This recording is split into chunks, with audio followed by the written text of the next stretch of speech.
નમસ્કાર મિત્રો, વિડીયોમાં તમારું સ્વાગત છે। જી હા મિત્રો, અત્યારે હાલના મોટા અને મહત્વના સમાચાર સામે આવી રહ્યા છે। તો મિત્રો, સમાચારમાં વાત કરીએ તો ઉત્તર પ્રદેશના સુલતાનપુર જિલ્લામાં એક અજીબ કિસ્સો પ્રકાશમાં આવ્યો છે, જ્યાં પોલ્ટ્રી ફાર્મના માલિકે પોલીસ ફરિયાદ નોંધાવી છે। જ્યાં દરિયાઈપુર ગામમાં પોલ્ટ્રી ફાર્મ ધરાવતા માલિકનો આરોપ છે કે ગામમાં યોજાયેલા એક લગ્ન પ્રસંગમાં ખૂબ જ ઊંચા અવાજમાં ડીજે વાગતું હોવાના કારણે તેમના 140 મરઘાના મોત થયા છે। આ ઘટનાની પોલીસ તપાસ શરૂ કરી છે।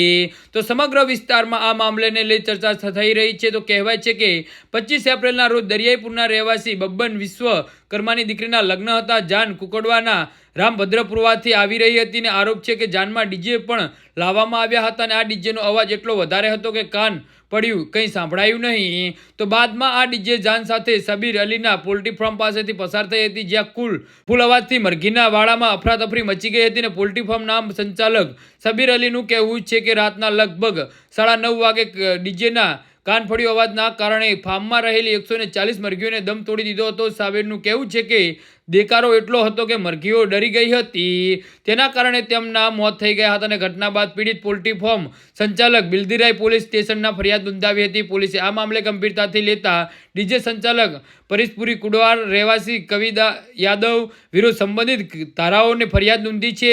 બલદીરાવ પોલીસનું કહેવું છે કે આ મામલે તપાસ ઉપનિરીક્ષક એમડી તાહરુન ખાનને સોંપવામાં આવી છે। જે હા મિત્રો, તો આના વિશે તમારું શું કહેવું છે તો નીચે અમારા કમેન્ટ બોક્સમાં જરૂરથી જણાવજો અને અમારી યુટ્યુબ ચેનલને સબસ્ક્રાઇબ કરવાની ભૂલતા નહીં। ધન્યવાદ।